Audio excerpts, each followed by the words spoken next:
What's good, everybody?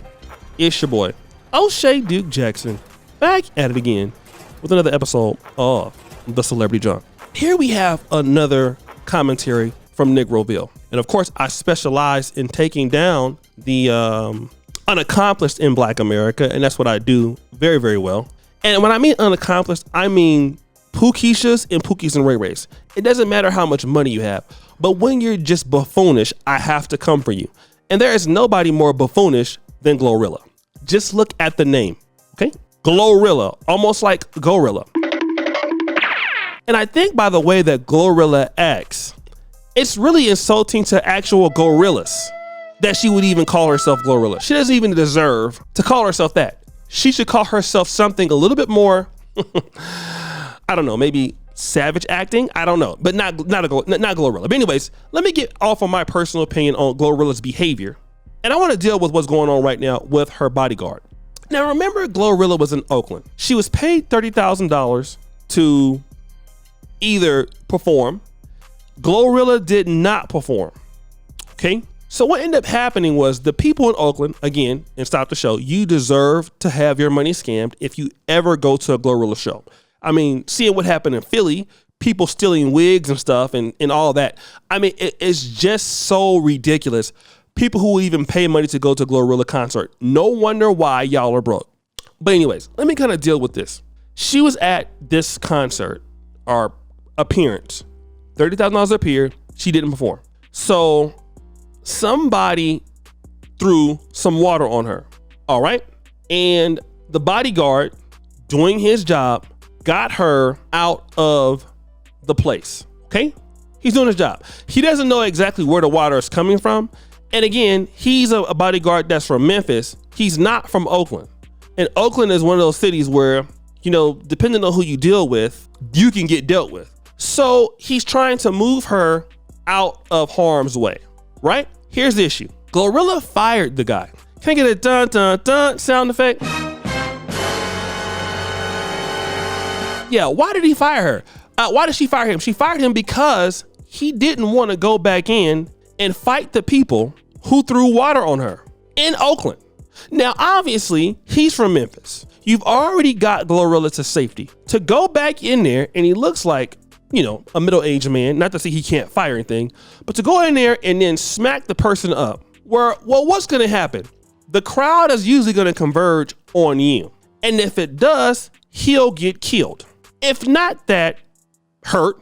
If not that, you're going to go to jail in another state and get charges while Glorilla is going to go back to Memphis and forget about you while you rot in hell in an Oakland County jail or Oakland City jail or Alameda County jail. All right.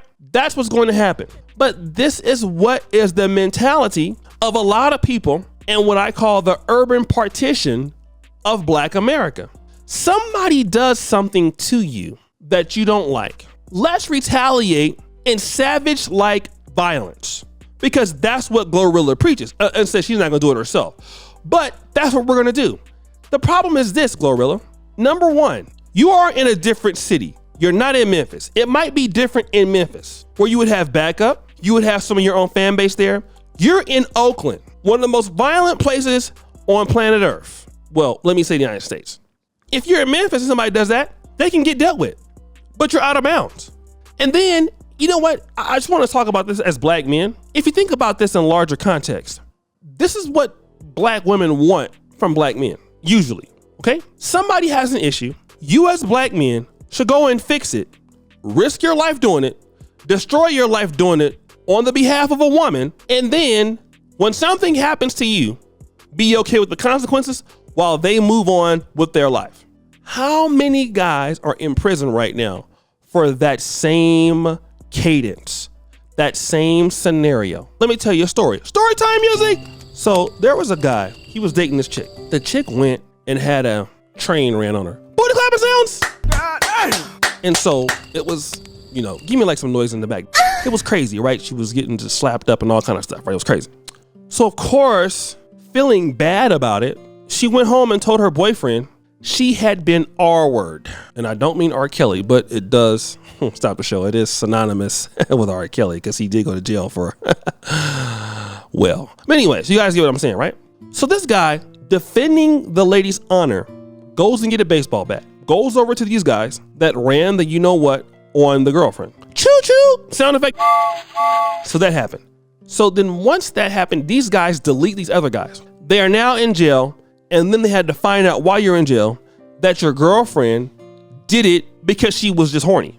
And this whole concept of black men always throwing themselves under the bus for women in the community with nothing in return, that's something that a lot of black men are just fed up with. This is one of the reasons why, and I hate to make this a comparison, but look at the passport bros. The passport bros largely have grown out of frustration in black American dating markets. Let me tell you what I mean. All right, I want to date this chick named Susan. Storytime music. Susan is thick. She looks really good. She's fine, but I'm ugly. And so Susan will not give me her phone number.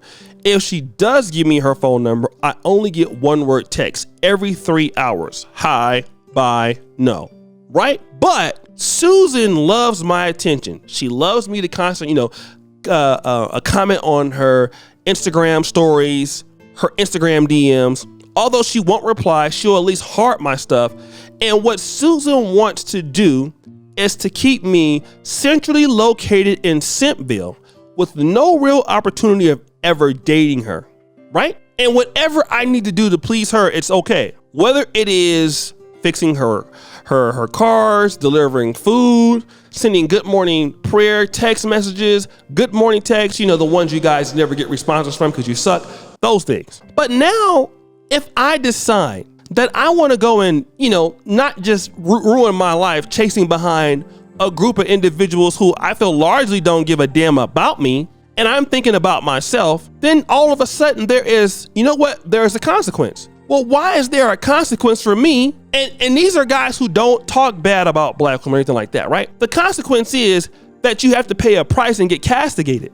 This is the same thing with this guy. He's not calling Glorilla out her name. He did his job, but he didn't want to risk his self on the line like he's Jesus Christ. All right. He didn't want to crucify himself to the cross in Oakland for her because of what somebody else did. All right. And a woman threw the bottle of water on her. So they're basically asking him to go in and beat up a woman, which is a felony. OK. Now, black men are just sick and tired of that scenario happening, where every time you get into something and you want us to be the attack dog, and you've even seen this with black women and their sons.